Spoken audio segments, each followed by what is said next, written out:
Allez. Je vais passer la parole à Marc Gersten qui va interroger notre invité ce soir pour les annonces de services importantes. On va avoir 20 ans, pas moi évidemment, DBF. C'était pardon. C'était en juin. Pardon. C'était au mois de juin. C'était au mois de juin, en 1994, qu'on s'était réunis à Redwood City pour la première fois. Nous allons en profiter pour avoir une grande célébration. La bonne nouvelle en plus, c'est que pour les 20 ans, ça sera $20, qu'on fera une réception très spéciale, qu'on fera venir également tous les intervenants que nous avons eus par le passé. Pour cette occasion-là. Donc j'espère que le Sofitel nous donnera une salle un peu plus dimensionnée pour l'événement. Mais voilà le plan. Donc si vous pouvez marquer vos tablettes pour le 2 juin. Autre chose, inscrivez-vous s'il vous plaît. On a un système qui fonctionne correctement pour s'inscrire, avoir vos noms sur les badges. Donc inscrivez-vous. Pour ceux d'entre vous qui n'avaient pas encore vu le site de DBF, c'est tout simplement www.lesitedbf.com. Vous pouvez vous inscrire et vous arriverez ici, tout sera déjà réglé. Après le 2 juin, nous aurons donc notre réunion du mois de juillet. Et pour ceux d'entre vous qui viennent ici pour la première fois, au mois d'août, notre passeport français ressort et nous faisons un petit break. Voilà. Donc, merci à tous pour votre présence. Revenez nombreux. Notez donc le 2 juin. Dernière chose, pour ceux qui se sont garés dans le parking, vous pouvez valider votre carte de parking à la petite machine qui est là. Donc, ceux qui ont oublié, là, la machine qui est sur le comptoir. Thomas, là. Voilà. Donc, merci à tous. Bonne soirée. À Marc. Merci François. Ce soir, nous accueillons quelqu'un que j'aime beaucoup, Marc Rougier.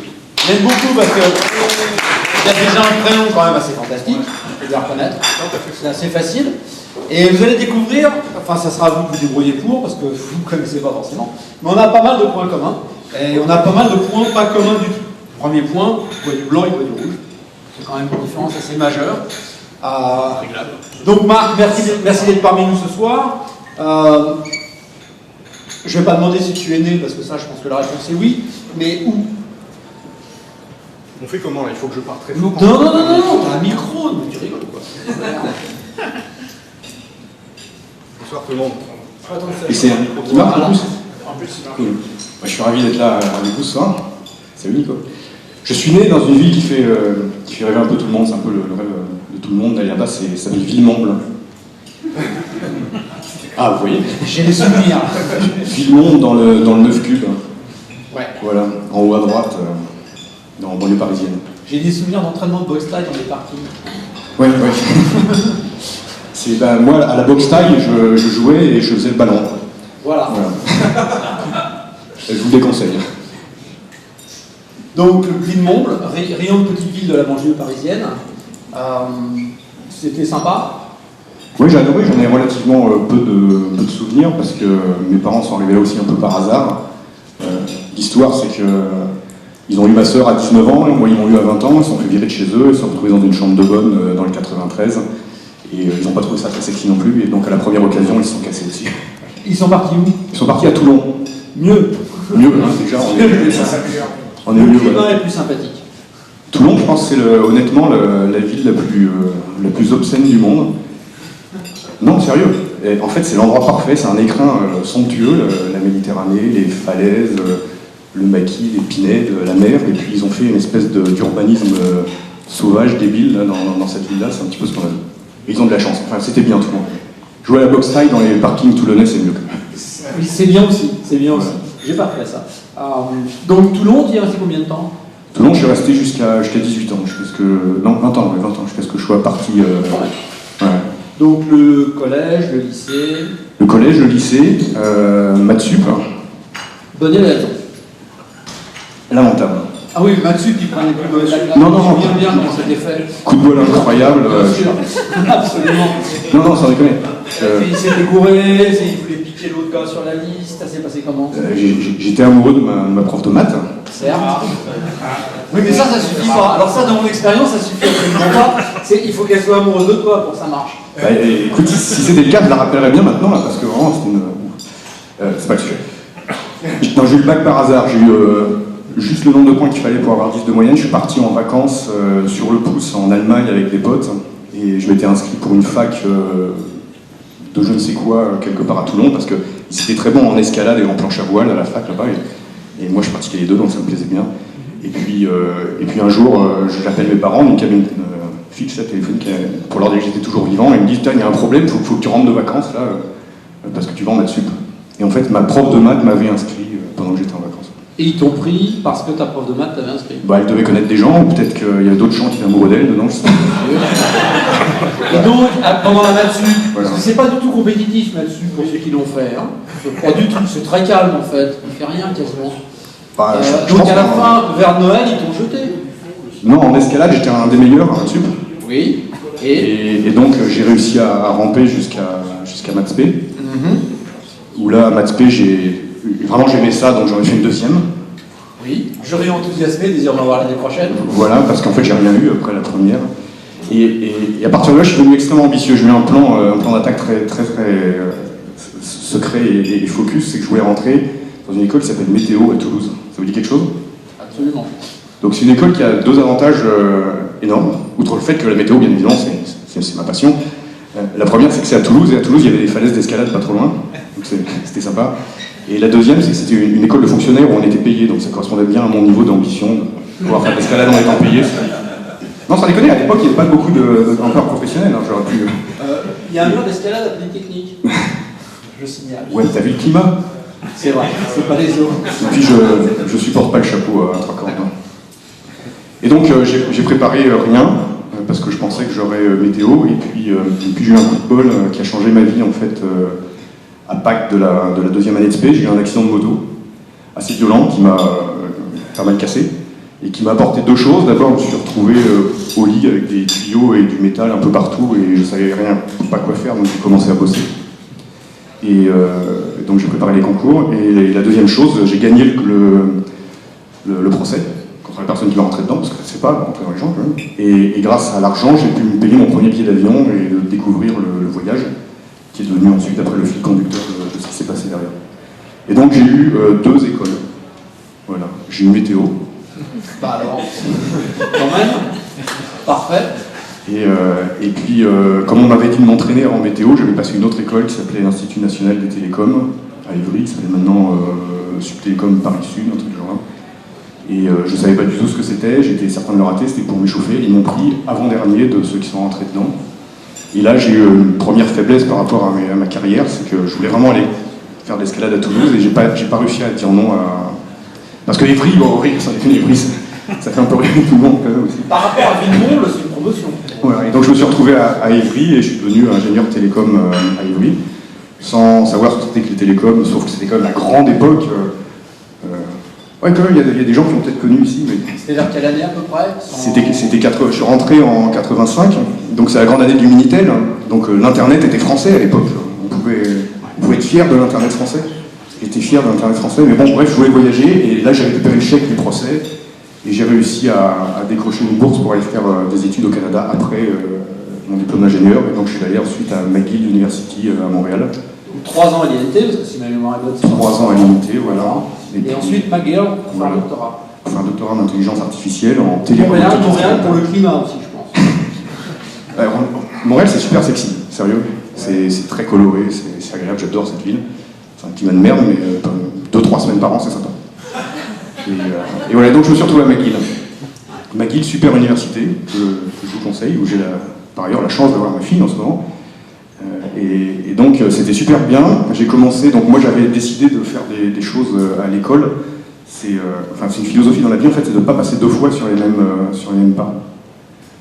Ce qui m'interdit de faire les choses bien d'ailleurs, parce que la première fois on les fait pas très bien, et ça m'ennuie de passer 2 fois. Donc j'avais appris ni l'anglais ni l'informatique au lycée avant, parce que j'étais sûr que je tomberais dedans plus tard et que je voulais pas le faire 2 fois. Donc je me suis retrouvé à McGill qui est une université anglophone. Et on faisait de l'informatique en intelligence artificielle, le truc de base par lequel il faut commencer quand on fait de l'informatique. Et donc j'ai rien pité. C'était juste, j'ai rien compris du tout. Mais rien. Par contre, il m'est arrivé un truc structurant. Le deuxième coup de bol de ma vie, c'est que j'ai rencontré là-bas une espèce d'être humain ou peut-être martien qui n'existait pas chez nous, c'était les entrepreneurs. Donc moi, en venant du 9-3 et en ayant passé ma jeunesse dans les parkings à Toulon, la notion d'entrepreneur, c'est pas un truc qui m'était totalement familier. Pour moi, pour être entrepreneur, il fallait être malade mental ou fils d'entrepreneur. Et donc j'étais malade mental. Parce que quand j'ai vu ce mec-là, c'était une histoire fabuleuse. C'était je vous raconte l'histoire parce qu'elle est quand même rigolosa. Le mec, c'était un Marocain qui a débarqué au Canada, donc déjà le choc culturel, le choc thermique, je t'en parle pas. Pas de diplôme, pas de réseau, rien du tout. Il cherche un boulot, il trouve un boulot fabuleux qui est vendeur de télécopieuses couleurs en porte-à-porte. Donc le boulot dont vous rêvez tous ici. Mais il était vachement bon, il vendait des photocopieuses couleurs à tous ceux qui croisaient, y compris ceux qui n'en avaient pas besoin. À un moment donné, il croise comme ça une start-up, qu'on n'appelait pas encore start-up à l'époque, dans un vieux garage, 4 mecs qui bricolaient des automates programmables avec leur fer à souder, qui se payaient même pas, qui mangeaient des pâtes chez leur mère encore, et ils leur passent la plus grosse photocopieuse couleur, donc les mecs sont super impressionnés. Et eux, ils n'arrivaient pas à vendre leurs petits cousins qui fabriquaient, ils arrivaient à fabriquer, mais ils n'arrivaient pas à le vendre. C'est souvent le cas des ingénieurs qui ne sont pas dans le marketing. Et donc ils ont appelé le mec et dit, tu peux pas nous vendre nos trucs? Et lui, il en a pris quelques-uns, il est sorti, l'après-midi, il avait vendu tout le stock, le lendemain, il en a revendu plein, etc.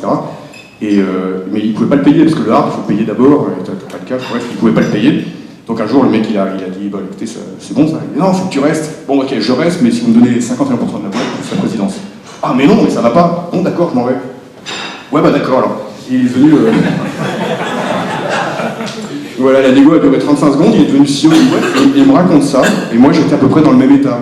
Le choc culturel était moins fort, en venant du 9 cubes, c'est pas pareil que le Maroc, mais c'était à peu près la même configuration, quoi. Je savais rien faire, j'ai un petit peu de bagou, et des débrouilles, mais je savais pas faire grand chose, et j'ai trouvé que sa vie était largement plus passionnante que celle des gens qui codaient de l'intelligence artificielle à McGill.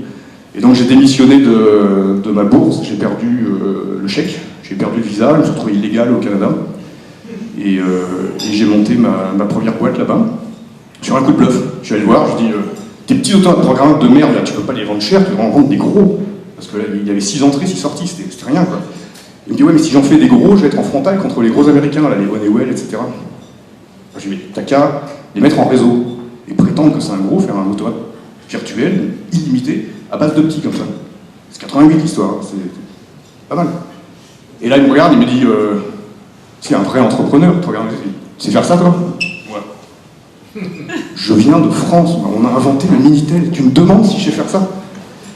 Et ce con, il m'a cru. C'était un bon vendeur, mais on pouvait aussi lui vendre des trucs. Voilà, et donc j'ai quitté le meeting, et avec ce qui me restait dessous, j'ai acheté un PC, et j'ai appris à programmer. Un truc qui s'appelait Turbo C. Ça dit à des gens, c'est pas Turbo Pascal, juste le coup d'après. Oh oui. Voilà, bien sûr. Et donc, c'était du C déjà, c'était bien.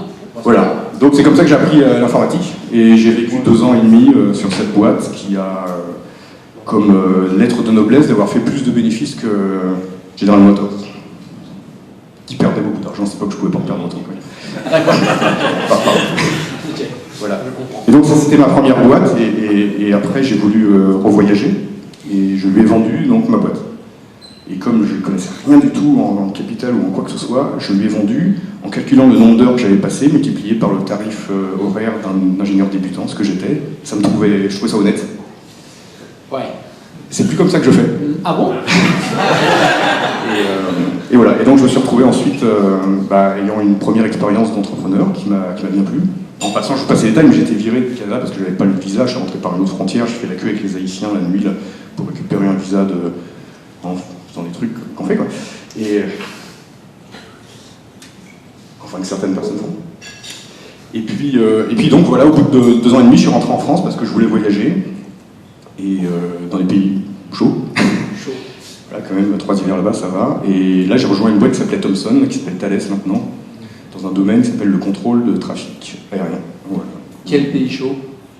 Alors, j'ai vécu grâce à eux 5 ans en Australie, et j'étais responsable Asie-Pacifique. D'accord. Alors ça se dit pas comme ça quand on vient du 9 cubes, mais j'ai travaillé, je dis bien travaillé, hein, le mot est important, à Tahiti, à Fidji, à Hawaï, à l'île Maurice. Bien sûr. Voilà. Non, il faut que quelqu'un le fasse. Non, sérieux. J'avais des camarades de promo moi, qui faisaient des ramassages de zooplancton à Papeete, à Haïti, à la Havane. Il faut que quelqu'un le fasse. On a besoin de connaître la concentration en zooplancton dans toutes les eaux. Justement, c'est une question qui m'avait été posée, là, on n'était pas sûr. C'est des bonnes vocations, ça. Voilà, donc moi j'ouvrais des voies aériennes en utilisant une technologie qui était nouvelle à l'époque, ça s'appelait le GPS. Donc on commençait à mettre des GPS dans des avions, ça coûtait des millions, c'était gros comme une armoire, puis vous m'auriez dit à l'époque, qui n'est pas si ancienne, qu'un jour il y en aurait une dans mon téléphone, j'aurais ri au nez en grand visionnaire que j'étais. Mais grâce au GPS, on a ouvert des routes aériennes différentes, puisque normalement le contrôle d'avion, ça se fait par des radars ou par la radio. Le GPS, c'est plus précis que la radio, et ça va beaucoup plus loin que les radars. Donc ça permet d'optimiser les routes, donc de gagner de l'énergie, de passer dans des endroits rigolos, comme par exemple faire un Los Angeles-Sydney optimisé, ou voir les routes transpolaires.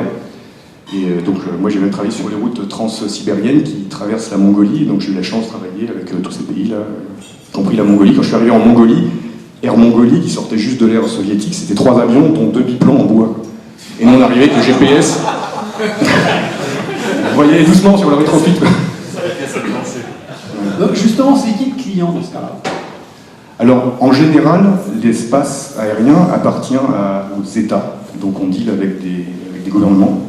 J'ai dealé avec plein de gouvernements en Asie. Les plus croustillants, c'était les Chinois à l'époque. Ils sont toujours croustillants aujourd'hui, mais à l'époque, ils étaient méga croustillants. Et puis tous les gouvernements d'Asie du Sud-Est, et puis d'Asie centrale et du Pacifique. Ensuite, certains gouvernements délèguent les droits, donc privatisent la gestion. Donc pas l'espace lui-même, qui est un actif qui est national, mais la gestion, de même qu'il y a des États qui délèguent la gestion des prisons ou des hôpitaux ou des routes. Ça se fait également dans le monde du trafic aérien. Les premiers à faire ça, c'était l'Australie, c'était là-bas que j'étais, donc j'ai travaillé avec à la fois des gouvernements et des entités privées qui avaient délégation de gestion de ces espaces-là. C'est un enjeu stratégique assez rigolo, parce que quand un avion passe dans un espace, il paye une taxe. C'est un bon modèle, ça. Si tu possèdes un espace. Ce qui est intéressant, quand tu es une petite île, quand tu as un petit caillou au milieu du Pacifique, en général, tu possèdes un grand espace. Et ça fait chier les gens de te contourner, donc il y a un enjeu. Et il paye. Voilà, ce qui arrive, donc à travailler avec l'équipe de rugby officielle. Pourquoi je vous parle de rugby?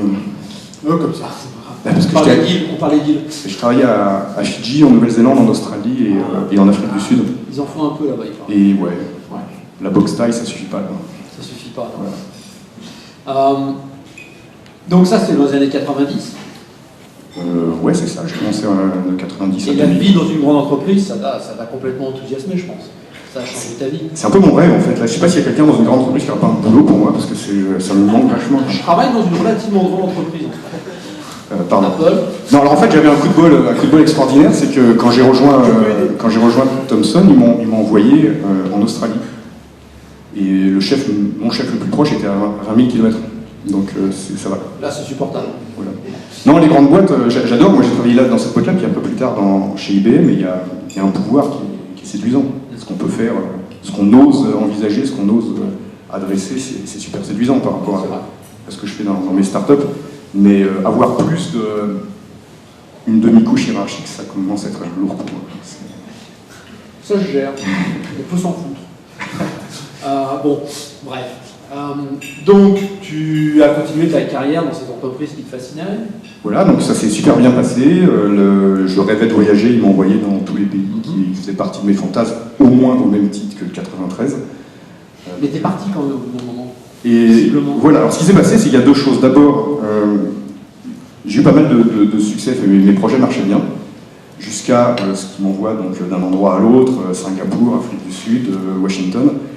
Et à Washington, on devait ouvrir le marché nord-américain à la Thales. Donc, comme l'espace appartient à l'État, vous imaginez bien que c'est hyper politisé. Et c'est des deals qui se passent à... Voilà. Enfin, qui se passent partout avec des trucs qu'on ne dit pas, mais oui, ici aussi. Et c'était vraiment très très dur, et on n'est pas rentré dedans. Voilà. Donc moi, j'ai travaillé à Washington pendant 8 mois avec les gens de Capitol Hill. Et c'était très excitant, mais en fait, c'était pas moi. C'est beaucoup trop dur psychologiquement, politiquement. C'est des valeurs ou des données qui n'étaient pas les miennes. Donc j'ai échoué.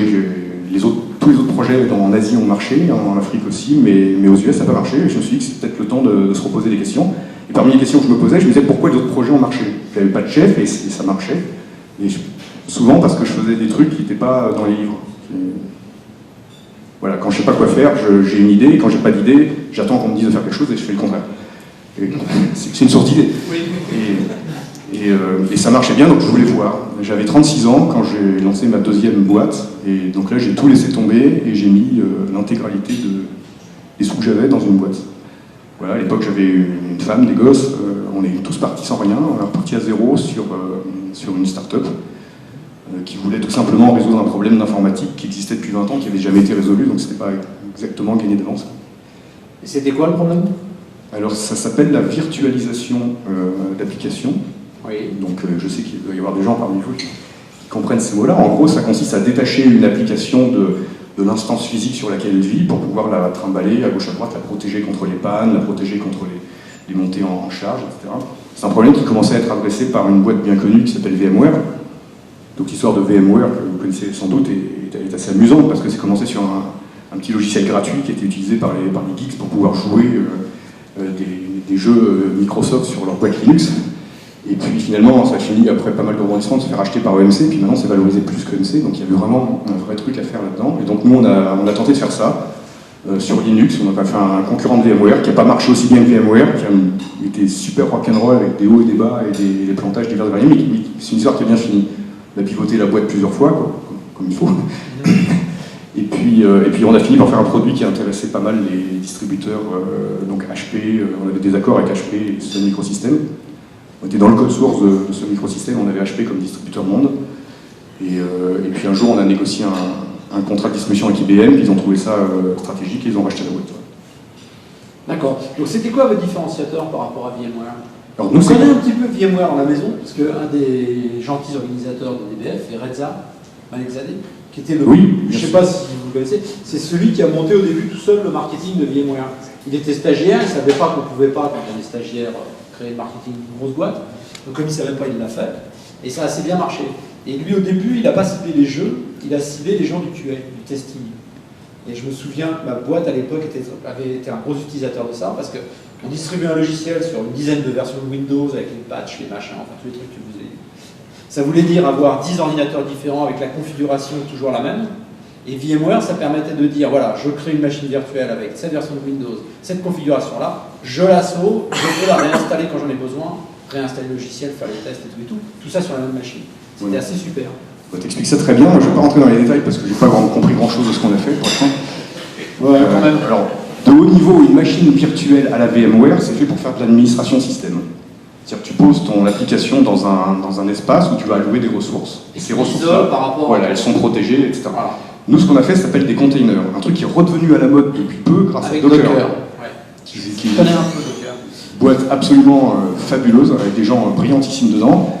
Et quand je les vois, ça me fait ultra plaisir et ça remue un tout petit peu de nostalgie. Parce que, en fait, voilà, c'est l'idée du container, c'est de faire de la gestion beaucoup plus fine des ressources. Et aussi, nous, on pouvait bouger les applications, donc la déplacer d'un serveur A à un serveur B, pendant qu'elle tourne.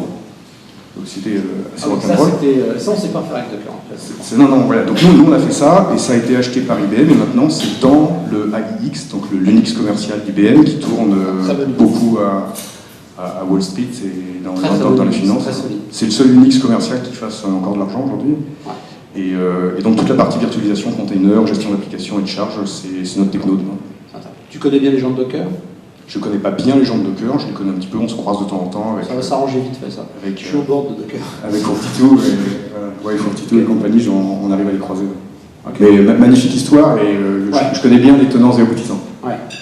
C'est une belle histoire Docker, c'est amusant. Et nous, on avait réussi à lever 13 millions, un peu plus de 13 millions d'euros. Boîte française. Boîte toulousaine. Ouais. Et voilà. Alors, je comprends tout, sincèrement. J'ai passé un an, moi, parce que je voulais pas faire météo, mais j'ai fait quand même l'école de la météo, l'ENSTA, qui est la grande école météo. Et du coup, la première année, ils nous envoyaient à Toulouse. Et j'étais assez déçu, parce que je voulais faire une parisienne quand même, je pas trop sérieux, quoi. Et en fait, Toulouse, c'était bien, parce qu'on était complètement dégagés.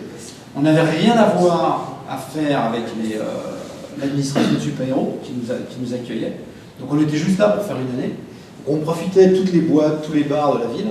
Et la bouffe est bonne, le vin est bon, la bière coule à flot, il y a des grands spectacles, il y a beaucoup de trucs très sympas à Toulouse. Et il fait beau, surtout quand on arrive de Paris. Non, c'est C'est génial. bien à Toulouse, c'est super. Ouais. Moi, je suis arrivé là-bas par hasard, c'est quand j'ai monté ma boîte dans la virtualisation, je cherchais à embaucher des ingénieurs, c'était en l'an 2000. Je ne sais pas si vous vous souvenez de l'an 2000, Oui. mais 2000-2001, il y avait deux caractéristiques contradictoires sur le marché en France. Premièrement, c'est que la bulle Internet avait explosé, début 2001. Et donc le mot start-up en lui-même, c'est une insulte, hein, personne ne voulait y aller. Et l'autre truc, c'est que le marché se portait super bien, le marché de l'emploi se portait super bien, les ingénieurs avaient tous des jobs de malades, bien payés, dans des bonnes boîtes, au chaud. Et moi, je leur ai proposé de monter une start-up, donc déjà le mot qu'il ne fallait pas dire, pour résoudre un problème informatique qui n'avait pas été résolu depuis 20 ans, avec très peu d'argent, sans visibilité sur quand on mourrait, et que ça serait très dur et qu'il serait mal payé. Et bizarrement, il n'y a pas eu des foules qui sont joints à moi. Et non, c'était super dur de créer une équipe, c'était super dur. Et puis j'ai trouvé une équipe de malades mentaux à Toulouse. Il y a de super voilà. Pour replacer un peu en perspective, quand il dit que c'est un problème difficile qui n'avait pas été réglé, j'ai discuté avec les fondateurs de VMware qui me disaient que quand ils ont créé leur boîte, ils ont eu du mal à lever de l'argent parce que les VC allaient voir Intel en disant il y a des gars qui vont virtualiser le processeur Intel. Et Intel répondait c'est pas possible. C'est impossible techniquement. Ils peuvent pas. C'est impossible. Et les gars n'ont pas réussi à lever d'argent. Ben nous, dans une des due diligence très bien ici, pour eux. on a eu dans les due diligence ici, il y a un mec qui a trouvé un papier écrit par un PhD de je ne sais où aux US qui démontre que c'est pas possible. Pas simplement qu'il le dit, mais qu'il le démontre. Donc c'est un petit peu délicat de le Il y a dire. plein de domaines comme ça. Ça m'est arrivé aussi une fois d'être dans un truc où c'était démontré que c'était pas possible. On arrive à changer généralement un tout petit peu l'hypothèse de base. Ok, on va pas faire 100% du problème. On va faire que 99. Et du coup, on peut trouver des solutions. Qui a trouvé les solutions à votre problème chez vous? Alors mon CTO, il s'appelle Marc Vertès, c'est un vrai chercheur, c'est un type, il lit le code source d'Unix pour s'endormir le soir, c'est vraiment un mec qui est dedans, et puis quand ça l'ennuie de coder en C, pour ceux parmi vous qui codent, c'est parce qu'il préfère coder en assembleur, et il code en assembleur parce qu'il faut se faire comprendre un petit peu de temps en temps, sinon c'est en binaire direct dedans. C'est vraiment un gros malade, et il a redéveloppé dès qu'il y a une boîte qui sortait, une boîte physique avec une CPU dedans, il portait Linux pour le mettre dedans. Et donc il a commencé par sa carrière en portant Linux sur les objets les plus petits possibles. Alors aujourd'hui, à l'ère de l'Internet des objets, c'est ridicule de dire ça, ou en tout cas c'est commun, mais cette histoire-là, elle a 15 ans. Et donc c'est un type qui bricolait très très profond. Et pour porter Linux dedans, il réécrivait les schedulers, il réécrivait la façon dont on gérait la mémoire partagée pour que ça prenne moins de place, etc. Et donc il connaissait ces aspects système par cœur à une époque où le monde sortait des aspects système. C'est l'époque où on commençait à faire le J2E, etc. Toutes les couches d'abstraction pour que plus personne jamais ne mette la main dedans. Et lui, il était un des rares à continuer à trifatuer là-dedans et il pensait que c'était faisable. Et le fait est, c'est que ça a été faisable, mais il pensait que ça serait faisable en 6 mois et ça a mis 3 ans avant de commencer à tournicoter. Et après, il a fallu encore 5 ans chez IBM pour que ça marche vraiment au niveau entreprise dans AX. Donc c'était un putain de problème. C'est un travail de très compliqué. Très très compliqué. Le nom de la société? La société s'appelait Meliosis. Voilà, et puis on a eu jusqu'à 12 ici. Français? Il y a eu des Français, il y a eu des Allemands, il y a eu des Américains. Dans les Américains, il y a eu Cisco Corp. Dans les Allemands, il y a eu Wellington. Eric Archambault? Alors, il n'était pas encore là, il était même pas encore chez Benchmark à l'époque. Oula, c'était Voilà. quelle année là? Voilà. 85, 95, 87? Non, 2001, 2002. Non, oui, non, par contre, il était chez Benchmark. Il était chez Benchmark. Voilà, Il était chez Benchmark à Londres, je crois. Voilà, il n'était pas encore chez Archambault. Ouais. Parce qu'il est passé chez Archambault après. Et donc, il y a eu Partech, Oui. qui sont restés des bons amis. Lui, il y a eu Alven Capital, des bons amis aussi. Et puis, il y en a une bonne partie qui sont morts depuis qu'ils n'existent plus. Ça arrive. Et donc, une petite boîte française comme ça, vous faites racheter, petite, quelle taille? 35 personnes. Bien. Ouais, bien. Donc, alors déjà, on l'a monté à Toulouse, mais on savait que pour réussir le BizDev, il faudrait que ça soit une boîte américaine. Donc, je l'avais amené en 2001 à Palo Alto. Donc, officiellement, c'est une boîte de Delaware, comme toutes les boîtes américaines. Je ne sais pas mettre le Delaware sur une carte, pas plus que vous savez mettre du monde sur une carte. Et on avait des bureaux à Palo Alto, on faisait le BizDev marketing ici et toute la R&D là-bas. On a fini par embaucher un petit peu des développeurs ici pour la partie UX, la partie, on va dire, un petit peu soft, mais pour laquelle il faut avoir une culture de customer facing que les hardcore français n'ont pas forcément. Et donc on avait une équipe qui était vraiment très bien gaulée pour ce genre de système. Là-bas, l'équipe que j'avais prise dans les couches basses faisait des systèmes aéronautiques, systèmes qui plantent jamais, quoi, tu vois. On perd pas un Boeing 777, non, ça. Oui, il paraît, oui. Bah non, ils ont tous des GPS d'abord, c'est pas un problème.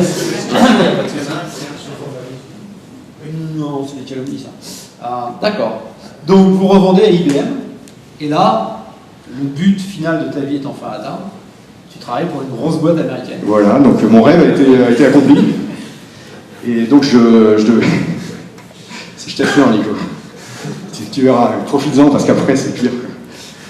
À un moment donné, tu as envie de replonger et tu dis merde, j'étais bien au chaud. Donc je suis passé 2 ans à IBM. La première année, on a intégré la boîte. Donc ils avaient un roadmap produit énorme, avec des process énormes et des gens à voir partout. Donc comme IBM, c'est partout. À l'époque, c'était 380 000 personnes, il fallait les voir partout pour leur faire comprendre le produit, c'était fabuleux. On a intégré la boîte, IBM avait des engagements de planning, et moi j'avais des engagements de planning. Et leur planning, c'était 2 ans, et au bout d'1 an, on avait fini. Donc au bout d'1 an, j'ai plus rien à faire. Et donc là, j'ai fait un job vraiment super sympa, c'est qu'ils m'ont mis de l'autre côté de la table en M&A, donc on appelle Corp Dev. Donc j'étais en acquisition de boîte. Donc ça, c'est super rigolo, parce que comme j'étais débutant, dans ce métier, je faisais que les petites boîtes, c'est-à-dire les boîtes de moins de 1000 personnes. Et la micro, voilà. Ouais, donc j'ai fait ça 1 an, c'était vraiment super génial, c'était le job de mes rêves, parce que en fait, quand on est de l'autre côté, on voit beaucoup plus d'aventures que quand on conduit. Conduire une boîte, ça me plaît, je peux pas m'en passer, mais il faut avouer que ça devient vite monotage, quoi. Enfin, il y a plusieurs tâches dans la boîte, mais c'est monoculture. On ne voit pas beaucoup ce qui se passe à l'extérieur. Quand on est de l'autre côté de la table, c'est absolument fabuleux. Une de mes histoires plus rigolotes, je ne peux pas vous citer le nom, mais une boîte de 850 personnes qui était concurrente de ma petite boîte de nains d'avant. Quand j'étais 35, je suis allé la voir pour leur proposer un partenariat. Ils ont dit chouette, fume. Non, ils ont dit non. Et après, j'allais les revoir avec la carte IBM. C'était marrant. C'est des petits moments de plaisir. Et enfin, Bien sûr. on est des hommes. Mais oui, non, mais je critique pas, ça c'est arrivé à d'autres. Arrête. C'est arrivé à d'autres. Voilà, donc tu es resté combien de temps chez IBM? 2 ans et 5 minutes. Le contrat, tu restais en 2 ans, c'est bizarre. Ouais, c'est ça. Ah, d'accord. En fait, blague à part, je ne peux pas travailler chez IBM parce que c'est trop gros et ça ne correspond pas à mon rythme biologique et à mes tripes. Mais c'est une boîte fabuleuse. Ils nous ont super bien traités. Ils ont vraiment utilisé le produit, ils ont mis personne à la porte, ils ont continué à investir dans l'équipe de R&D pendant, ça fait 7 ans maintenant, ils continuent à investir. Ils m'ont donné un job fabuleux, et, vraiment, et puis c'est une boîte qui a une profondeur d'IP inimaginable. Avec le Watson Research Center, la 3000 PhD, des prix Nobel qui se trimballent, qui prennent le café ensemble. C'est juste hallucinant. C'était une aventure remarquable. Avoir ce pouvoir-là et cette profondeur, c'est remarquable. Ça ne correspondait pas à mes tripes, mais j'ai zéro plainte à leur égard. Mais quand j'ai compris que c'était pas mon truc, je leur ai dit, je vais partir. Et ils m'ont dit, bah écoute, c'est ce qui arrive. Et c'est comme ça, et c'est pas grave, reste le temps que tu peux. Nous, on profite de ton sang frais, parce qu'ils ont aussi besoin de sang frais pour remuer un petit peu les modèles managériaux à l'interne. Ça, c'est une très belle chose que les boîtes américaines comprennent, que les boîtes françaises ne comprennent pas. Acquérir une petite boîte, c'est aussi acquérir du sang frais, c'est s'oxygéner un petit peu, c'est remuer le fond du panier, ça fait du bien. Et c'est vraiment ce qu'on faisait. Et puis voilà, après on s'est serré la main, on s'est quitté bon pote, et puis voilà. Tu étais où aux États-Unis pour IBM? Alors j'étais à Austin pour la première partie, c'est-à-dire l'intégration du produit, parce que le produit était dans AX, et l'équipe de R&D de AX était essentiellement à Austin. Et après j'avais plusieurs sites sur la côte Est pour la partie Corp, dont Armonk, où il y a le headquarter, et Poughkeepsie, parce qu'il se trouve qu'on avait un business dans le High Performance Computer qui est à Poughkeepsie. Poughkeepsie qui est à peu près aussi excitant que Villemont. Ouais. Est-ce que Austin t'a rappelé Toulouse? Oui, absolument. Tu l'as remarqué aussi? Alors complètement. D'abord, j'ai adoré Austin, à ma grande surprise. Moi, je pensais que me perdre au milieu du Texas avec 12 heures de route dans n'importe quelle direction avant de toucher la moindre ville, ça serait un calvaire.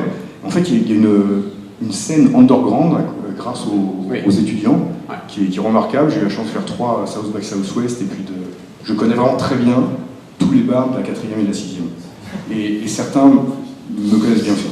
Et je ne m'attendais vraiment pas à ça au milieu du Texas. En fait, il y a un esprit de créativité, de liberté qui vient de la musique à la base. Et puis après, la musique qui s'est étendue sur tout ce qui est digital, le cinéma, etc. Et puis maintenant, le monde des startups, et c'est très intéressant. Ça reste un trou paumé quand même. Pour s'échapper, c'est un peu dur. Ça s'est bien développé à un moment, dans les années, milieu des années 90, je crois. Ça se développait, il y avait beaucoup de boîtes qui s'y mettaient. Apple s'y était mis parce qu'il y avait eu un tremblement de terre dans les années 90, il s'était dit qu'il faut qu'on mette des gens ailleurs pour éviter qu'il y ait un shutdown complet si ça recommence. Il y avait Metroworks qui était là-bas, c'est eux que j'étais allé voir. Et il y a ce resto de viande, le grill, au nord-ouest, qui est fantastique, là, au bord d'une rivière. C'est un truc. C'est le premier endroit où je suis allé manger petit. Je suis désolé d'interrompre. Non. La première fois que je suis arrivé aux États-Unis, un piège de Jean-Louis, j'étais arrivé pour aller voir Metroworks.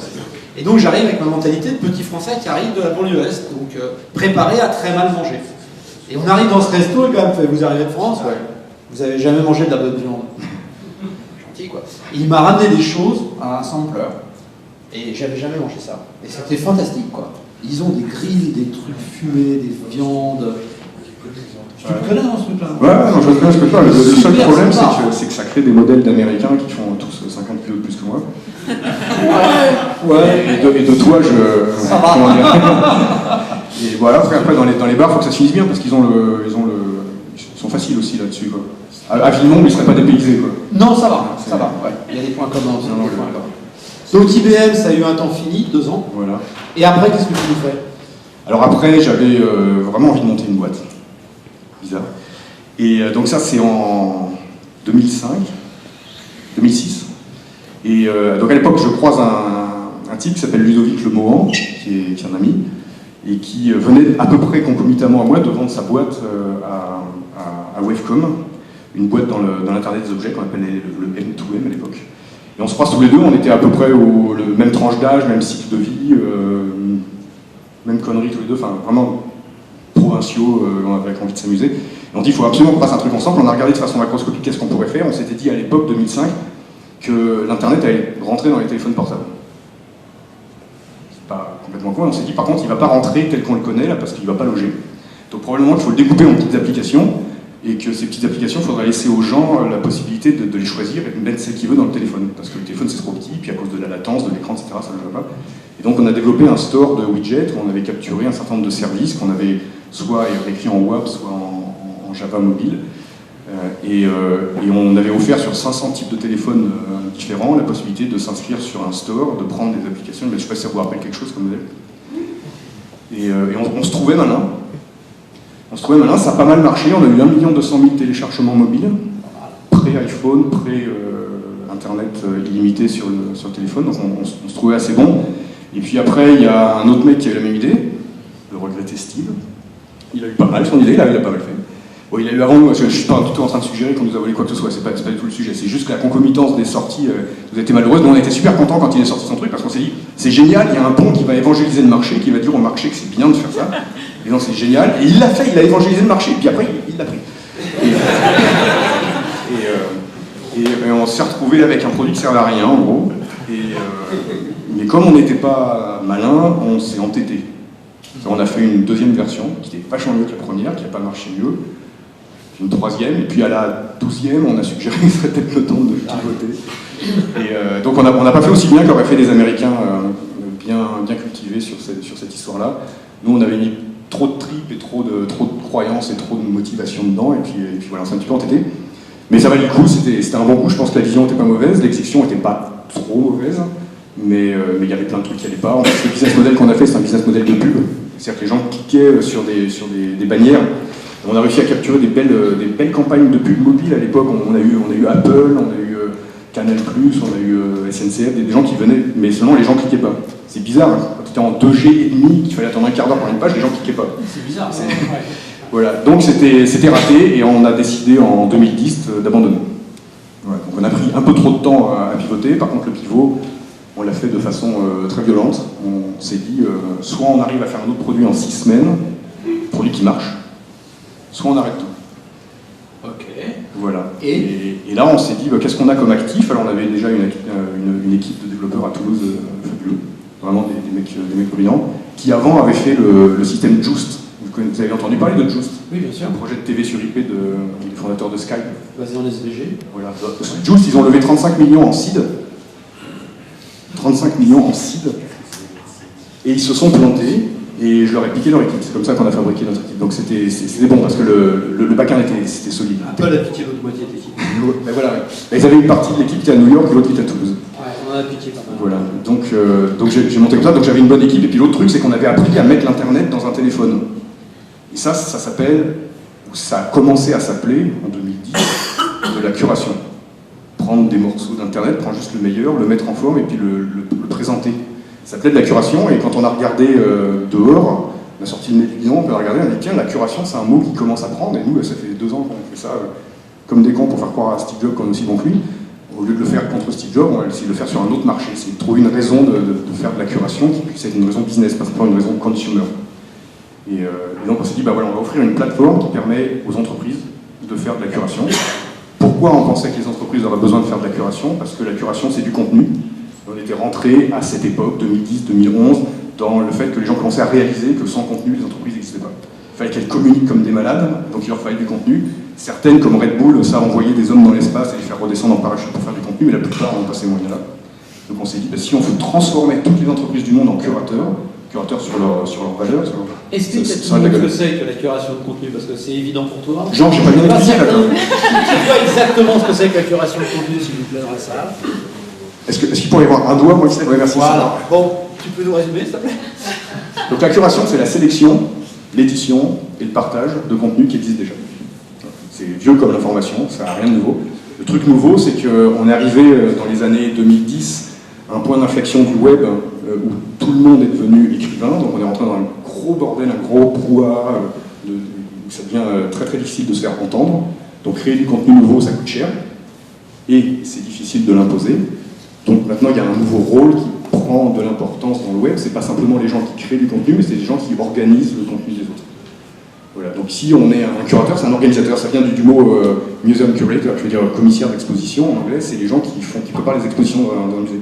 Vous pouvez avoir des commissaires d'exposition qui ont des signatures méga célèbres, c'est des superstars dans les musées. Pourtant, c'est rarement eux qui ont pas inscrit les trucs, même. C'est jamais eux. Et simplement, ils ont trouvé les bonnes pièces, ils les ont mis en contexte, ils ont rajouté une perspective, une couleur, un cheminement. Donc ils racontent une histoire avec le contenu d'autrui. Et ces gens-là, ils ont de la valeur, ils sont reconnus parce qu'ils font leur travail bien. Et donc on s'est dit, bah, ça serait sympa d'offrir ça aux entreprises. Les entreprises qui veulent communiquer sur leurs valeurs, qui n'ont pas forcément les moyens de faire que du contenu original créé, peuvent aussi devenir curateurs sur leur sujet de prédilection, sur leur sujet d'expertise. Et nous, on les aide à trouver du contenu, on les aide à l'éditer, donc à le mettre en forme, puis à rajouter un petit insight qui le personnalise, et puis on les aide à le diffuser sur un ensemble de canaux où ils veulent exister. C'était pas mal expliqué, non? C'est bien, c'est mieux? Tout le monde a compris? On est d'accord? C'est parfait. Donc ça, c'est 2010. Et c'est à Toulouse. Voilà, c'est 2010 Toulouse, on te donne 6 semaines, au bout de 6 semaines, on ouvre en bêta privée. Et puis on croise les doigts, on serre les dents et on serre tout ce qu'on peut serrer, puis on attend de voir ce qui se passe. Et à ce moment-là, au même titre que j'ai pas eu un bol extraordinaire quand Steve Jobs a lancé l'iPhone, là j'ai eu un coup de bol extraordinaire, c'est que le mot curation est devenu à la mode. Début 2011. Le switch, on l'a fait en décembre. On l'a annoncé en fait à Le Web de Littlemer en décembre, et on n'avait pas encore produit. Et quand on a commencé à ouvrir début 2011, la curation c'était un sujet chaud, donc les gens nous trouvaient, et ils nous essayaient, et puis ça leur plaisait, et puis on a eu une viralité qui est partie toute seule, alors qu'on était en bêta privée. On communiquait pas, on n'a pas mis 1 euro de com dessus, et les gens ont commencé à utiliser la plateforme, donc on a trouvé que c'était plutôt sympa. C'était le signal qu'on voulait pour pas mourir, parce qu'on avait moyennement envie de tout laisser tomber. Il y a eu une petite restructuration d'équipe. Mon partenaire Ludo, dont je vous parlais, est parti, et puis il a monté une autre boîte dont vous avez peut-être entendu parler, qui s'appelle Sigfox, l'opérateur de l'Internet des objets, cartonne ici en ce moment. Voilà. Et puis c'est Guillaume de Cugis, mon autre associé, qui avait lui aussi vendu une boîte à MusiWave et à Microsoft dans la musique mobile, qui est à bord maintenant avec moi. Et bref, on a lancé ça, et puis on s'est dit, bah, puisque ça marche, on va faire une version business. Parce qu'on ne voulait pas en faire une plateforme de partage de lolcats ou de bisounours, ce genre de trucs, il y en avait suffisamment sur le web. Puis surtout ça, on ne sait pas comment le monétiser. Pour le monétiser, ce genre de truc, il faut des centaines de millions de VU, et c'est pas gagné, quoi. Et donc on voulait un truc vraiment business, monétisable, avec un vrai business model derrière. Et donc très rapidement, on a ouvert, donc, en novembre 2011, une version payante de la plateforme. L'investissement, ça s'est passé comment en France? Vos premiers investisseurs, ça s'est mal passé pour eux, je pense. Ah oui, non, ils ont adoré. On a levé 6 millions, et puis on leur a dit, bah finalement non. Oui. Non, et vous avez refait des tours en France? Voilà, alors en fait ce qui s'est passé, c'est que quand on a décidé de pivoter, le coup des 6 semaines, c'était un accord commun avec mes associés, avec mes collaborateurs, tout le monde était dans la boucle, c'était... on a mis beaucoup de temps avant d'ouvrir le débat à tout le monde, parce qu'on ne voulait pas stresser les gens, mais quand on a décidé de pivoter, on n'en a pas répondu à tout le monde, y compris bien sûr à nos investisseurs. Et ils étaient d'accord avec le plan. Ils disaient, plutôt que de tout perdre Et puis même ramasser tout à la casse, c'était pas un grand intérêt. Donc ils ont joué le risque, ce qui est leur métier. Je pense qu'ils l'ont vraiment très bien fait. Beaucoup de respect pour la façon dont le pivot s'est passé. En passant. On n'a pas été mis sur le grill, il y a eu quelques tensions et quelques déceptions, mais ça a été vraiment un vrai environnement de travail.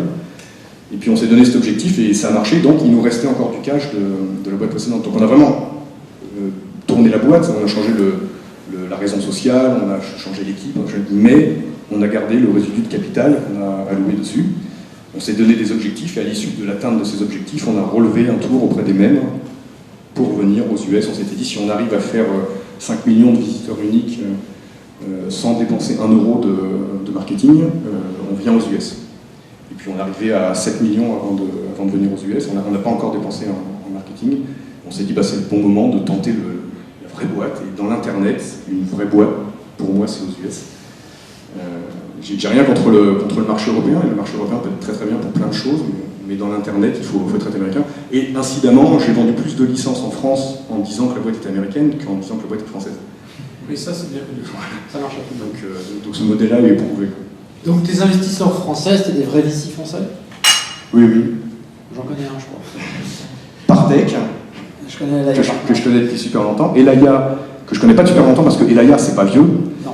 Mais je connais tous les gens qui sont dans Elaya depuis super longtemps parce que Marie Eklund, qui a entre autres connu en ce moment pour être la présidente de France Digital, dont j'aurais pu profiter du moment pour vous faire un peu de pub, ou pas. Qui a financé Criteo. Voilà, elle a financé Criteo, mais le premier investissement qu'elle a fait dans sa vie, c'était ma boîte Mélosis. Donc on se connaît, on se connaît depuis ce début. Ok, elle m'avait pas dit ça. Voilà. Elle n'était pas dans Elaya parce qu'Elaya n'existait pas. Elle était en CPR online. C'est comme ça que j'ai connu Guillaume. D'accord. Guillaume est venu la première fois. Marie m'a demandé si je pouvais prendre un petit déjeuner. Voilà. Et sinon, on a Orcos Capital aussi, qui était. Alors, Elaya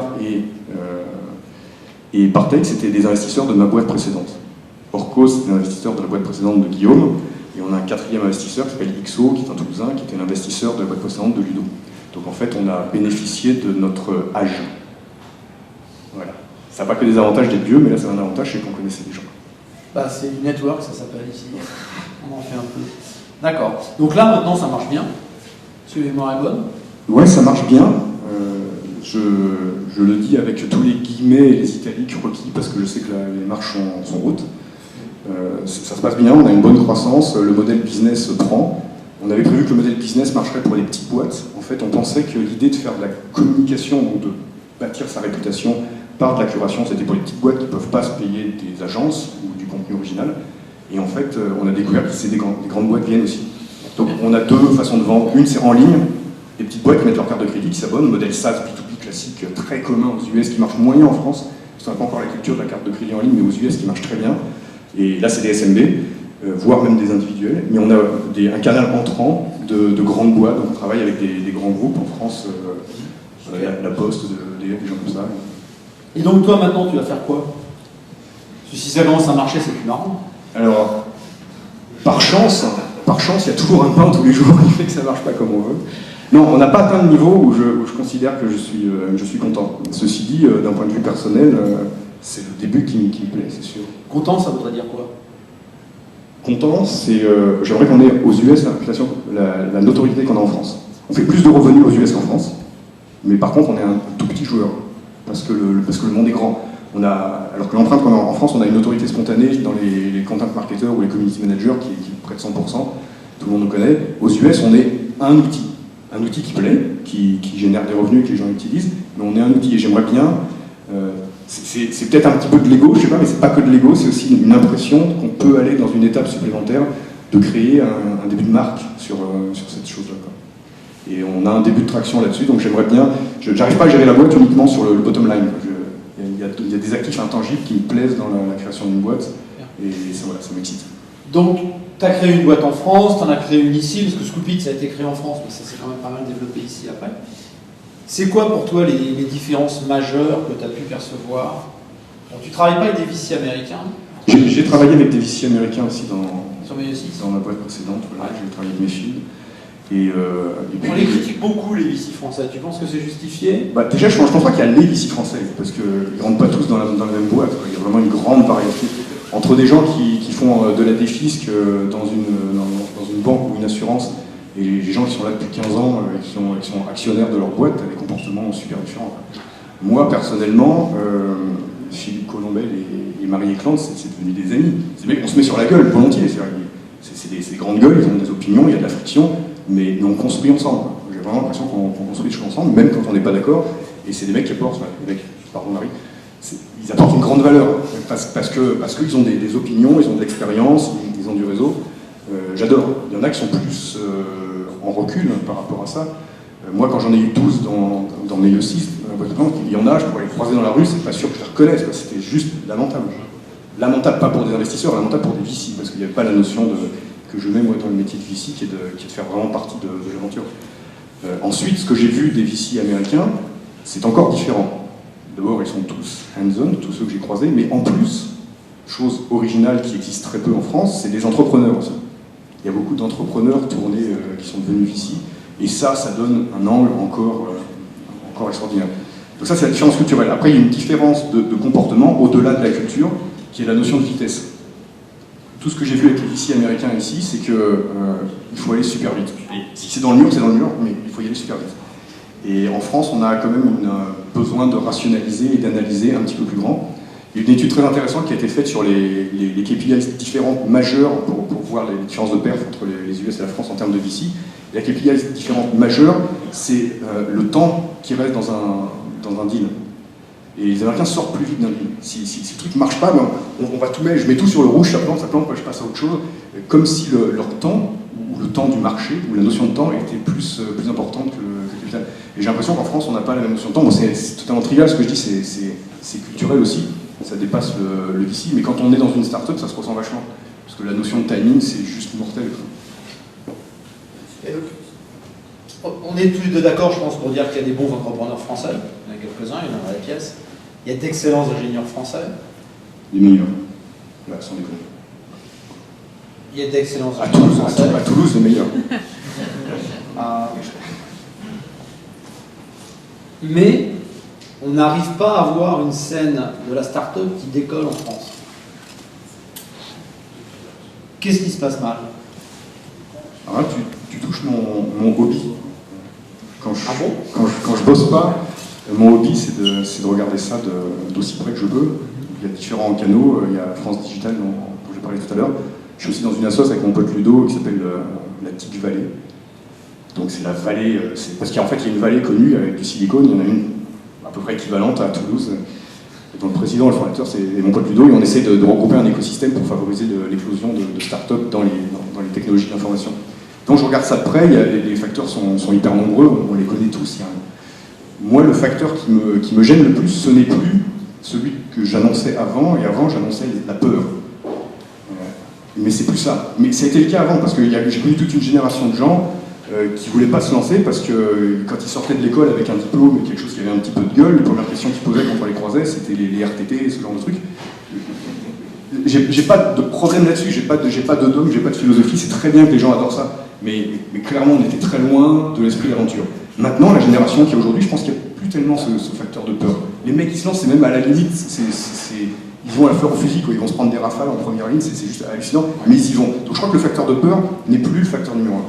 Le facteur, moi, que je trouve terrifiant, c'est la chaîne alimentaire. Pour que ça marche, il faut que ça marche du business angels jusqu'au M&A, ou jusqu'à l'IPO. Et nous, on a des trous partout dans cette chaîne. On n'a pas de business angels, on a des investisseurs, on a des VC qui font du seed, en grande partie grâce à l'argent du gouvernement d'ailleurs, mais why not, c'est une façon de faire. Donc on n'a pas de PA, mais on a des VC de seed, on a aussi des VC de premier tour, deuxième tour, et puis après, il n'y a plus de cycle. Et ça, c'est horrible. Et c'est pas horrible simplement en termes de sortie capitalistique, c'est aussi horrible pour faire du business. Les boîtes françaises font même pas de business avec les startups. Et quand tu veux travailler avec, tu passes aux achats. Moi, le premier truc que je ferais, le truc super pragmatique, si ce pouvoir-là existait, ça serait qu'au niveau business, sans même parler de la chaîne capitalistique, c'est de permettre aux petites boîtes françaises de faire du business avec les grosses boîtes françaises. C'est-à-dire se créer un marché, se consolider. Parce que quand on vient aux US, ça coûte la peau des... Hein, et si tu n'as pas derrière un backup, soit capitalistique, soit de façon organique par ton marché local, c'est super dur. Ce marché local il est vraiment très très difficile à acquérir. Moi, quand j'étais dans Milieu 6, c'était l'époque de la guerre du Golfe où ils avaient renommé les French fries Freedom Fries, tellement c'était bien d'être français. Et j'avais passé une quinzaine de meetings avec des boîtes que je connaissais, dont mon employeur précédent, pour essayer de leur enfourrer ma daube. Et je suis venu au Texas, et j'ai fait un deal en un meeting au Texas. Les mecs, des Français, presque ils te crachent dessus, mais ils regardent le truc, ouais, ça marche, ouais, quoi, il est demain, on prend le risque, et puis on verra. Puis ça marche pas, tant pis, puis ça marche, tant mieux, j'ai un edge sur mes concurrents. Et ils se lancent comme ça, avec cette audace, cette flexibilité, alors qu'il y a des verrous partout en France, comme dans les grosses boîtes, et ça, honnêtement, ça me fait peur. C'est pas un problème politique, c'est bien pire que ça. Tout à fait. Ça rejoint exactement ce que j'ai vécu. J'ai ma cofondatrice qui est là-bas. Et la société qu'on avait fait en France, on était à... Ça s'invente pas, ça. On était à Gentilly, rue Lénine. Pour travailler avec les Américains à Dragonnet. On vous donner l'adresse. Bon. Et on n'arrivait pas à travailler avec l'armée française qui était à Montrouge. On avait signé des deals avec le département, le mode anglais, avec l'OTAN, avec l'armée allemande. Et pas l'armée française. Parce qu'on était trop petits, ils avaient travaillé avec Intergraph. C'est des Américains, c'est quand même plus chic, quoi, quand même. Et je sais pas trop d'où ça vient, ça. Je sais pas si c'est le fait que c'est pas... On peut même plus dire maintenant que c'est pas la même formation, que c'est pas les mêmes écoles. Parce que je vois plein de techniciens centraliens, etc., qui se jettent sur les startups maintenant, et qui créent leur business. Ouais, on va peut-être voir, peut-être que ça va changer à cause de ça. Moi, je crois que pour que ça change, c'est que quand tu vois pourquoi les boîtes américaines arrivent à faire du business avec des petites boîtes, parce que les gens qui sont dans les boîtes américaines, à un moment donné, ils étaient dans une petite boîte. Ouais, il y a une perméabilité beaucoup plus grande. Il y a une perméabilité beaucoup plus grande, et en plus, l'âge des boîtes est plus limité. Donc quand une boîte en France, t'arrives dans la boîte, elle a déjà 120 ans, la boîte. T'as aucune chance de connaître le petit-fils du fondateur, donc la notion de c'est ma boîte n'existe pas. Thomson, ça a été l'âge. Ça a 100 ans, je pense. Thomson, ça a 5000 ans. Non, c'est une super boîte. Non, ça semble avoir 5000 ans, je crois pas. Je crois que le nom Thomson vient d'un fondateur américain, je crois, qui est venu en France après la guerre. Ne me demandez pas laquelle. Je pense que ça doit être la deuxième, parce que l'électronique a été créée dans la Silicon Valley. Mais le point, c'est que quand on dit dans une boîte américaine de grande taille, on a des chances parfois que notre interlocuteur soit un entrepreneur. Quand on dit dans une grande boîte en France, on n'a aucune chance. Donc le mec, il ne comprend pas. C'est pas qu'il est méchant, c'est qu'il juste ne comprend pas. Et on a un intérêt mutuel à travailler ensemble. L'intérêt pour la petite boîte, bien évidemment, c'est d'avoir un marché, mais il y a un intérêt pour la grande boîte. C'est pas de l'aumône qu'on demande. La grande boîte, c'est sa seule façon d'aller vite, de travailler avec les startups. Et les boîtes françaises préfèrent aller doucement plutôt que de prendre le risque de travailler avec des petits. J'avais regardé ça, j'avais aussi trouvé qu'il y avait un problème de valorisation des startups. Où, souvent la discussion quand on est avec une grosse boîte française qui veut racheter, c'est ok, vous avez investi combien? On vous donne 20% de plus. C'est sympa quand même. Et Facebook par exemple, c'est pas ça. La valorisation n'est pas calculée comme ça généralement. WhatsApp, c'est pas comme ça que ça a été calculé, j'ai l'impression. Et bon, ça revient pas. Enfin, je sais pas, François, tu as déjà vu des gens qui achetaient une société demander combien il était investi pour calculer la valeur? Ça se fait pas, quoi. En France, c'est un peu le principe, je crois. Ça reste ça. Oui, tout à fait, mais... Et ça se dit, remarquez, quelque part, c'est pas complètement stupide non plus. Vous avez investi tant, vous voulez avoir un retour sur votre investissement, on le comprend, on discute le retour sur investissement. Pourquoi pas? Moi, ça, très honnêtement, ça me choque pas. Ça me choque pas parce que ça fait 20 ans que je travaille... T'as vendu ta première boîte comme ça, déjà? Absolument, mais parce qu'il y a une réalité culturelle derrière, et que j'assume totalement, c'est qu'on ne sait pas ce que c'est que la valeur d'une startup, honnêtement. C'est super dur. Moi, quand j'étais à IBM, on avait des tas de façons de l'estimer. Il y a du tangible, mais il n'y a pas de tangible dedans. Il y a plein de trucs qui sont vachement difficiles à mettre en équation. Donc, dire, tu as travaillé 3 ans, tu vas faire un bonus de 20%, bien évidemment, tu perds tout le rêve spéculatif de faire un truc qui marche. Tu viens de dire le mot, je crois. Mais tout à fait, mais ça c'est mortel. C'est vrai. Mais le comptable en face qui n'a jamais eu ce rêve-là et qui doit expliquer pourquoi il sort ce chèque, c'est... Non, mais sérieux. Voilà. Donc, tu peux aussi essayer de calculer ce que ça va te faire gagner. Oui, mais il y a plein d'intangibles, c'est ça le truc. Par exemple, quand tu achètes une petite boîte, c'est du sans frais qui va bousculer tes troupes. Ça, tu peux considérer ça comme soit un risque, soit une opportunité immense. Donc sa valeur est soit négative, soit positive. Comment tu mets en équation ça? Et pourtant, peut-être que la plus grande valeur de l'acquisition d'une petite boîte, c'est ça. C'est d'avoir des barbares qui rentrent dans l'organisation et qui bougent tout. Et quel argent tu mets dessus? C'est dur à dire. Il y a des grosses boîtes de la Belge, j'en connais, au moins une, qui achètent des petites boîtes en essayant de changer la façon dont ils travaillent pour les incorporer dans le moule de travail déjà en place. J'en connais. Non? Je parlais pas d'Oracle. C'est Apple. Il n'y a pas de son. Enfin, le 109 n'est pas là pour changer la façon dont on Ouais. travaille. Bon, Apple, ça Il marche. paraît que ça marche. jamais. Il paraît que ça marche, c'est ça aussi. Mais aussi, il y a Fred Wilson, joli, qui a dit qu'Apple allait dans le mur, visiblement. Il avait dit il y a 5 ans, il maintient. Il avait vendu toutes ses actions il y a 5 ans parce que ça allait dans le mur. Oh, ça n'a rien fait depuis 5 ans. Non, il a vendu à 97 $. Je disais que l'iPad tout seul, si c'était une boîte, ça serait la 100e boîte au monde. Oui, L'iPad tout oui, seul. largement, je crois, ouais, largement. Donc non, ça marche. C'est un modèle qui ne marchera pas. Ouais. L'App Store, si ça peut te rassurer, c'était pas une stratégie, c'était un palliatif. C'était pas prévu à l'origine. Ouais, ben moi, c'était ma vie. Oui, bah. Moi, ça a été minuit quand je suis arrivé parce qu'il a fallu faire marcher. Ok. Et donc, le futur à 10 ans, dans 10 ans, tu fais quoi? Moi, il y a deux choses qui me plaisent beaucoup que j'espère pouvoir faire à un moment donné. Le premier, c'est tout ce qui touche à l'éducation. J'adore papoter, j'adore transférer ce que je peux faire. Donc je le fais, ça, je donne des cours dans des universités quand on m'invite, où je coach des gamins qui veulent se lancer, j'aime ça. Ne serait-ce qu'en racontant mes échecs qui sont assez longs et ça leur permet d'avoir à inventer leurs propres échecs, c'est déjà ça de gagner. Et la deuxième chose qui me fascine, c'est l'Asie, où j'ai déjà passé quelques années, mais je pense qu'on est au début de comprendre de ce qui va se passer. Et là, ma fille qui est à Magui, elle fait son semestre à Shanghai, je suis allé la voir. Donc moi, dans mon rêve, c'est de pouvoir mixer à la fois mon envie de passer quelque chose, que j'appelle la formation, l'éducation, un peu ça qu'on veut, et d'aller en Asie. Voilà. Alors, trouver une start-up qui fait ça, c'est pas gagné. Mais ceci dit, si c'est impossible, ça donne envie de le faire. Ça veut dire que ça n'a pas déjà été fait. Quel pays d'Asie? La Chine, forcément? Pas forcément la Chine, mais l'Asie-Pacifique. Oui. L'Asie centrale, j'ai super envie d'y voyager, mais d'un point de vue business, je le sens moins. Pour moi, l'Asie centrale, c'est la dernière frontière. Tous les stands, c'est la dernière frontière. Et y compris l'Inde, d'ailleurs, qui a beau être démocratique, et dans l'IT depuis longtemps, etc., ça reste quand même encore autre chose. Non, c'est la façade pacifique, avec le Japon, les Corées, l'Indonésie, tout ça. J'aime beaucoup. Je travaille un petit peu à Jakarta, c'est une expérience fabuleuse. J'ai beaucoup appris en travaillant en Asie à relativiser mes jugements. Ouais. Tout ce que tu crois être juste, ou vrai, ou bon, c'est remis à plat et c'est déroutant. Et si on survit, je pense qu'on apprend beaucoup. Si on survit. Parfait. Bah, écoute, au Vietnam. Ouais. Il y a des choses. Bah, écoute, merci. Aline, je ne suis pas certaine dans les créneaux horaires, j'espère. Ok.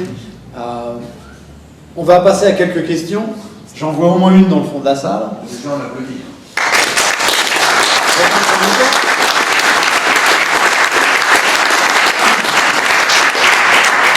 On réapplaudira à la fin parce qu'on aime ça. Alain? Oui, comment est-ce que tu vois l'avenir de la formation et de l'éducation? Le lien, est-ce qu'il y a un lien là-dedans? T'as fait exprès de poser la question?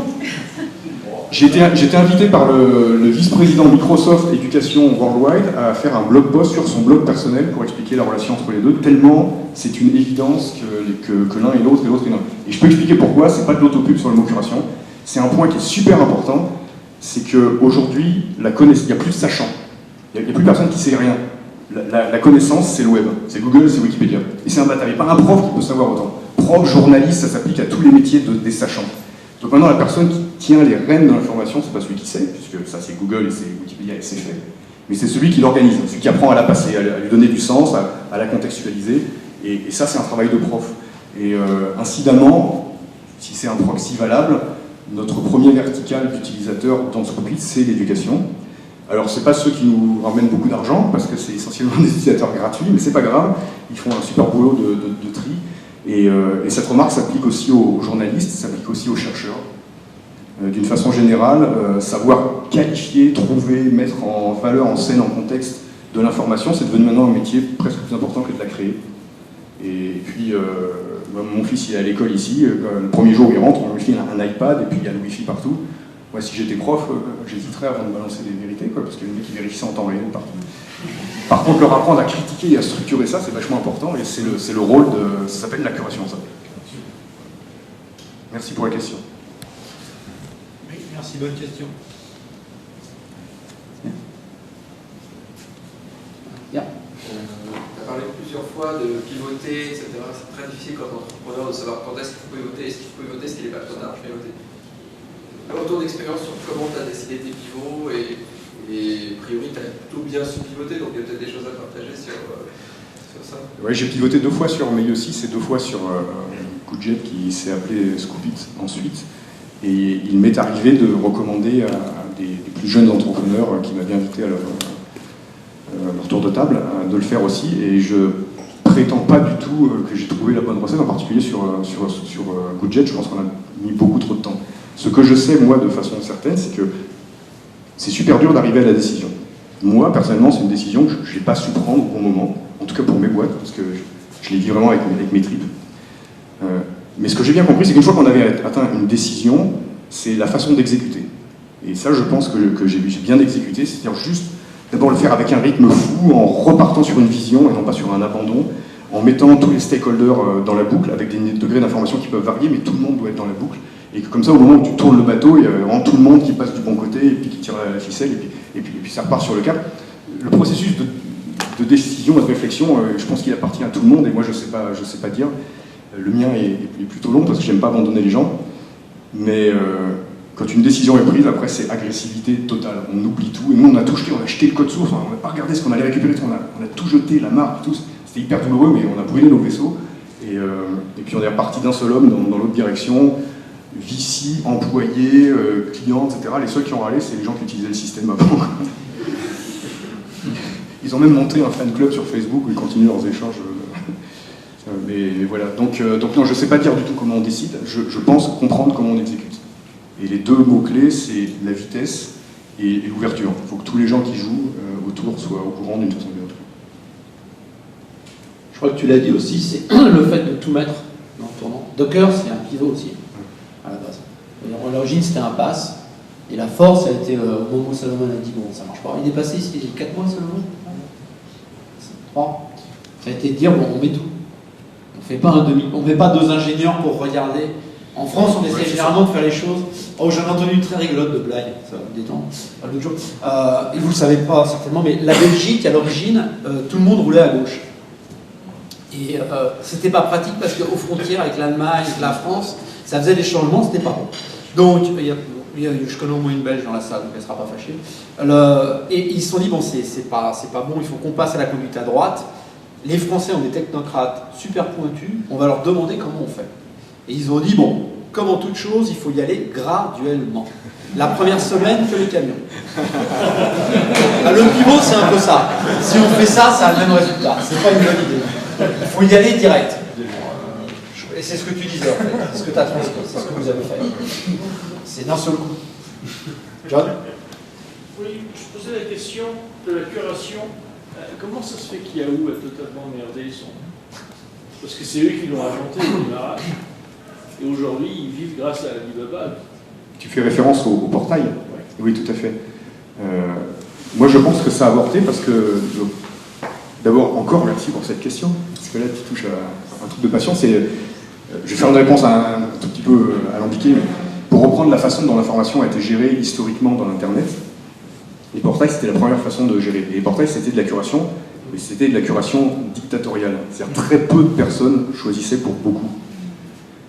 Après, il y a eu les moteurs de recherche, c'est des robots qui ont décidé, puis après, il y a eu les médias sociaux, c'est parce que t'es copain avec la cousine de ma voisine qui connaît le copain du voisin, que tu reçois quelque chose qui qualifie absolument pas ce que tu as reçu, mais bon, c'est une façon moins robotique de recevoir. Donc il y a ces 3 façons, historiquement. Les portails, les robots, les réseaux sociaux, les connexions sociales. Le portail, c'était très bien, sauf que ça tue toute la notion de l'entraîne. Parce que tu as un dictateur qui doit décider pour tout le monde, et tout le monde, on arrive à faire la même chose. Et c'était super pratique. Mais aujourd'hui, ça marche plus. Sur un portail, tu vas faire quoi? Tu vas faire finance, sport, météo, c'est super intéressant. Je sais pas quelle est ta passion. Moi, j'ai, par exemple, 2 passions sur lesquelles soit je lis de la curation, soit j'en fais. Un, c'est le violon, mais le violon acoustique dans le jazz oriental. C'est un peu niche. Et l'autre, c'est le jeu de Go. Donc, il n'y a aucun portail au monde où tu vas trouver ça. Par contre, on a des curateurs de malades, on a des professionnels qui viennent faire ça. Et donc, la réponse, nous, qu'on apporte à Yahoo, c'est qu'on ne fait pas de la curation, on fait de la curation sociale. C'est-à-dire qu'on donne les clés aux experts pour faire de la curation. C'est pas nous qui la faisons. Nous, on fabrique la plateforme et on dit aux gens, venez, faites de la curation. Ils peuvent venir gratuitement si Ils ont des besoins business, ils payent pour avoir des petits trucs en plus. Mais l'idée, c'est vraiment de donner les clés pour le faire et non pas de le faire à la place des gens. Ils avaient essayé pendant un moment de faire une discussion, par exemple, Yahoo Finance. C'était un robot, je des crois. messages, etc. Et ils ont totalement oublié après. Ouais, Moi, j'aime bien Scoopy. c'est vrai, cool, merci. C'est quand même mieux qu'Yahoo. Largement. Encore que bon, d'un point de vue CEO, légère préférence pour Yahoo. Là-dedans, qu'est-ce que tu vois comme place pour Quora? Alors, nous, on a une façon de découper l'Internet en fonction de comment tu cherches les choses. Donc, les médias sociaux, on a compris, c'est les connexions sociales. Les moteurs de recherche, on a compris. Ça, c'est la première couche pour trouver l'Internet. Et derrière, il y a des façons plus verticalisées, plus tranchées. Par exemple, tu cherches une présentation, tu vas chez SlideShare. Tu cherches une vidéo, tu vas où tu veux. Donc, pour nous, Quora, c'est le format. Ce que tu cherches, c'est une question ou c'est une réponse. Qui a quelque chose de commun avec nous, c'est qu'ils sont focalisés, ou ils essaient de se focaliser sur les choses sérieuses, professionnelles, des experts. Donc il y a une notion de thought leadership derrière, qui est totalement cohérente avec celle de la curation. Et par contre, tu as un format. Quand tu fais de la curation, tu peux t'engager dans une réponse, mais pas forcément. Tu peux par exemple mettre la vidéo de quelqu'un d'autre, ou le slideshare de quelqu'un d'autre, ou un forum que tu as trouvé ailleurs. Et donc nous, on est focalisé sur des thèmes.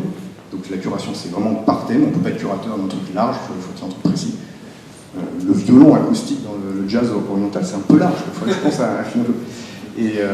Et donc ça, c'est commun avec Quora. Les questions sont précises, elles sont professionnelles, mais Quora, tu as un format. Alors que si tu viens poser une question, si tu fais une recherche, je ne sais pas, la question que tu veux poser sur Quora, c'est quelles sont les bonnes entreprises de services pour accompagner en B2B le développement durable. Tu poses cette question, tu vas trouver des gens qui vont répondre. Si tu fais la même recherche sur Scoopit, tu vas trouver non pas une réponse à cette question précisément, mais une collection de contenus multi-formats, donc ça peut être des sites web, ça peut être des blogs, ça peut être des tweets, ça peut être des slideshares, des vidéos, des photos, whatever, qui correspondent à ta requête, et toi tu vas te faire ton opinion en lisant ça comme un média. Mais l'autre différence avec Quora, c'est que leur fondateur est beaucoup plus riche. C'est pas forcément une bonne chose tout le temps. Regardez où. Mais le fait est que si on avait eu moins d'argent dans le budget, on aurait pu voter plus vite. Ouais. Ça, c'est Je ne suis pas en train de reprocher à mes VC de m'avoir donné de l'argent. On parlera pas du tour suivant, comment ça peut se passer. C'est une autre question. J'étais ce matin chez Pinterest et ils nous expliquaient que 98% du contenu est en fait du contenu curé, qui est déjà existant, et seulement 2% est créé par les utilisateurs. Mais tu parles du problème du sachant, enfin en disant que bon, c'est Wikipédia, c'est Google, mais est-ce que s'il n'y a plus de valeur, bon, en gros, est-ce que si on rémunère plus sachant, est-ce que ça ne va pas disparaître? Est-ce qu'on ne va pas finir par tourner en monde rond où plus personne ne crée de contenu, on se repasse le contenu les uns les autres? Mathématiquement, oui. Il y a un vrai sujet sur où va le site de l'information. Quand il n'y aura plus de sans frais, quand il n'y aura plus de créateurs, ça ne servira à rien de le remixer dans tous les sens. Et aujourd'hui, on est dans une logique qui est loin d'être celle-là. Tu peux citer des blogueurs célèbres, tu peux citer des écrivains célèbres, tu ne peux pas encore facilement citer des curateurs célèbres. Donc on est dans une logique où on a vraiment un besoin, mais monstrueux, on a besoin de dizaines de millions de curateurs pour organiser ce web. Si on ne le fait pas, c'est Google qui s'en charge. Et avec tout le respect que j'ai pour Google, Google me montre 0,1% d'Internet. La longue traîne, personne ne va dans la page 3. Le meilleur endroit pour se cacher, c'est la deuxième page de Google. Ou la première de Bing. Et donc la longue traîne est morte. La promesse de l'Internet ouvert, c'était la longue traîne. C'est que tout le monde pourrait s'exprimer sur ces sujets de niche. Et le fait est, c'est que ça n'existe pas. On trouve tous les mêmes contenus, que ce soit via les médias sociaux, une bonne vidéo d'un chanteur pop coréen, paf, 1 milliard de vues. Sur Google, on ne lit jamais la page 2. Donc ça, c'est juste un fait. Donc on a vraiment mortellement besoin que des êtres humains utilisent leur perspective perso, leur expertise, leur biais aussi, leur subjectivité, pour aller chercher son panier et le remettre en avant quand il y a des choses bien. Après, quand on aura 1 milliard d'individus qui font ça et plus personne qui écrit, on aura un problème. Et donc je ne pense pas que le modèle soit pérenne tel qu'il est. C'est une évolution, il y en aura 200 000 autres encore. Mais je pense qu'on est tranquille pendant un moment, tellement on a besoin d'aller racler ce fond de tiroir où il y a des contenus fabuleux qui n'ont jamais aucune audience. L'enjeu, c'est vraiment ça, quoi. Et toi, en tant que curateur, si tu vas les trouver, ces trucs-là, et que tu les mets en avant, ça t'a coûté beaucoup moins que de les créer. mais ça va te rapporter quand même, parce que tu as fait l'effort d'aller les trouver, de les qualifier, de les mettre en avant, de les projeter devant une nouvelle scène. Et donc ça, c'est super vertueux. Pendant combien de temps, je n'ai pas d'idée.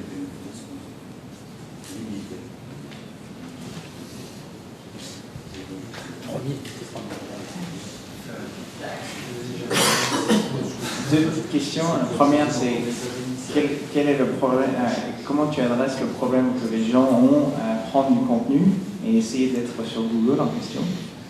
Et deux, est-ce que ton site fait de la curation à l'international?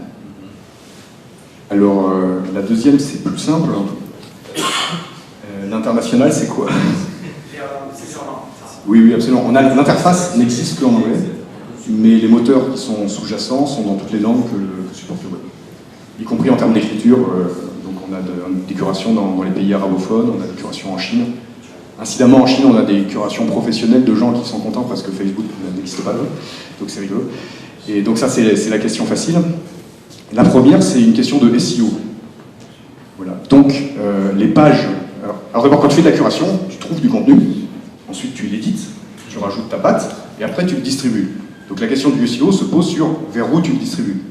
Certains curateurs ne vont distribuer, par exemple, que sur Facebook, ou sur Twitter, ou sur LinkedIn.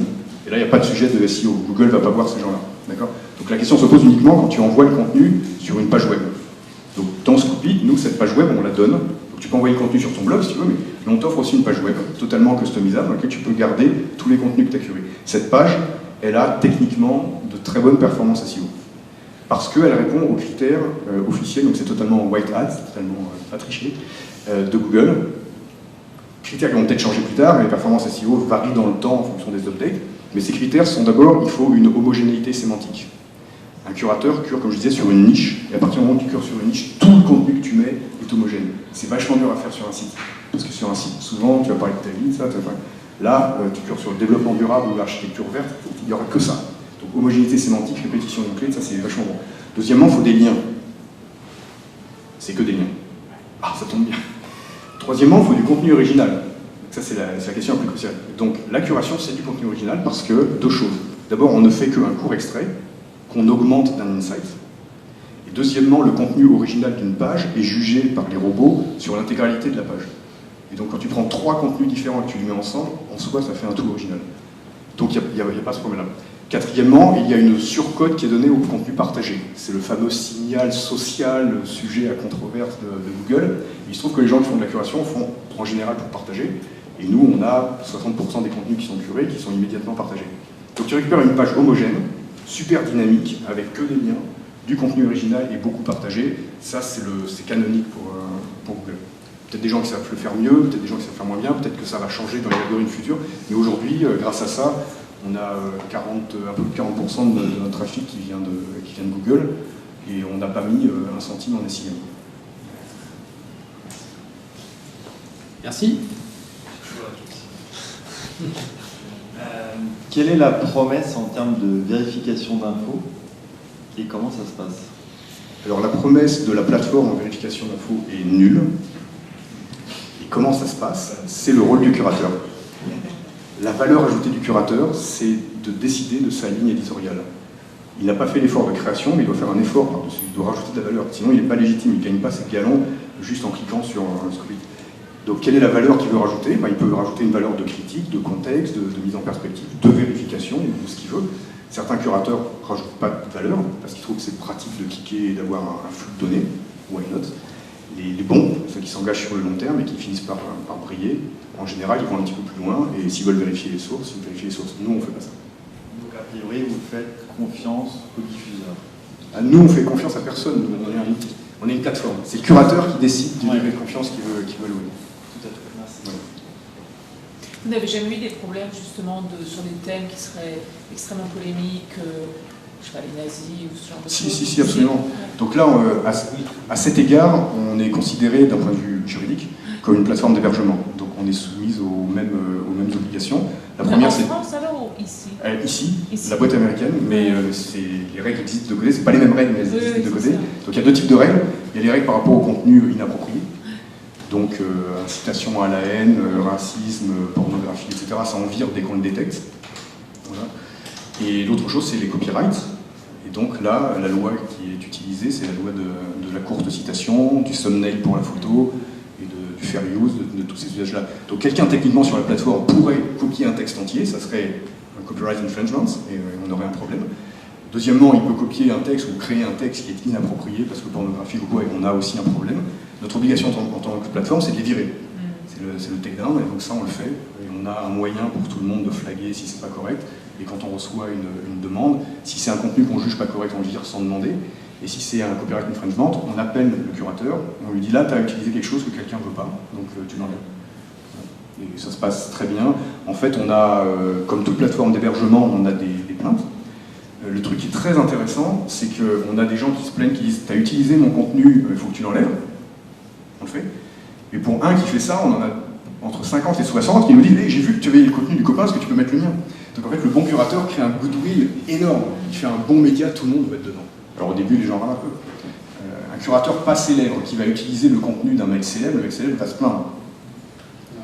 Mais si jamais c'est Robert Scoble qui vient et qui cure ton article, tu te mets à genoux par terre. Donc voilà, c'est une question de... Quand on fait du bon... Les curateurs qui font du bon boulot, ils deviennent des points névralgiques sur leur thème, leur valeur. Et là, ils ont du goodwill. Les gens veulent suggérer du goodwill. Maintenant, nous, on est, en tant que plateforme d'hébergement, dans l'obligation du takedown de ce qu'on fait. La dernière question. C'est une question que le site il est down. C'est juste une information. Sérieux ? Essayez d'aller sur le... T'es sûr que c'est pas ta connexion? Non, je voulais regarder le business model en fait. Il est où le site? Qui c'est qui m'a pris le site?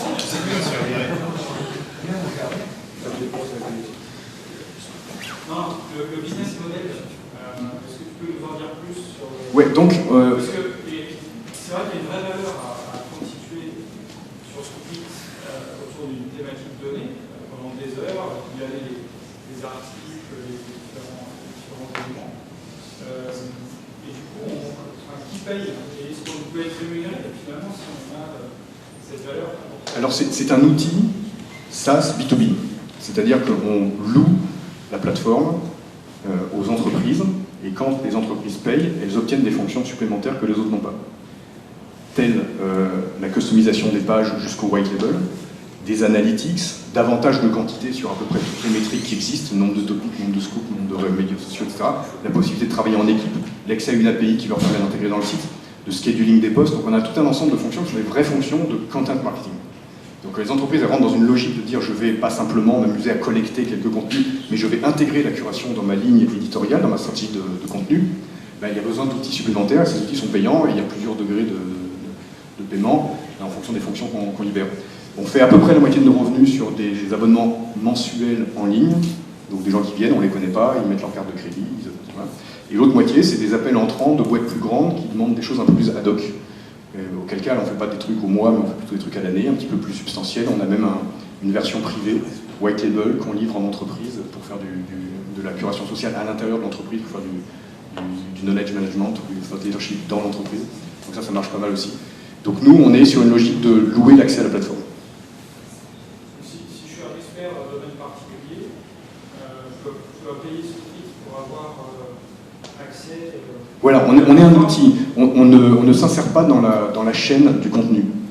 On ne sait pas quel est le contenu qui passe, on le touche pas, on le paye pas, on le rémunère pas, on ne se fait pas payer dessus non plus, on ne met pas de pub dans le contenu. Et c'est vraiment un outil comme tu peux avoir un outil un Hootsuite ou n'importe quoi qui t'aide en fait dans la démarche, dans l'organisation, dans la professionnalisation de l'acte de curation. On t'aide à trouver, on t'aide à mettre en forme, on t'aide à utiliser, donc tu gagnes du temps. Il se trouve qu'en plus, on te donne un avantage de communauté parce qu'on a 1 million de personnes qui curent, tu peux te connecter avec les experts, tu peux gagner en SEO, etc. Donc il y a pas mal d'avantages à la marge, mais on ne se positionne pas sur le contenu, on se positionne sur la plateforme. On va arrêter là, je crois. Merci beaucoup. Je crois qu'on a tous beaucoup appris.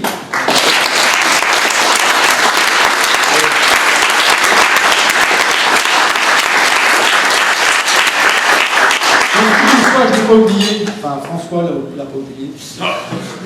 Ah non. On va te remettre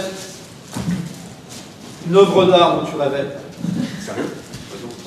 Oh, j'en rêvais! Et je sais. Regarde. On l'a fait. Voilà. Tu en rêvais, on l'a fait pour toi. Oui. Non mais sérieusement, quoi, sérieusement. C'est fantastique. Béa. J'avais 2 fantasmes dans ma vie, moi, c'est de naître à Villemomble et d'avoir la tombstone de BFM.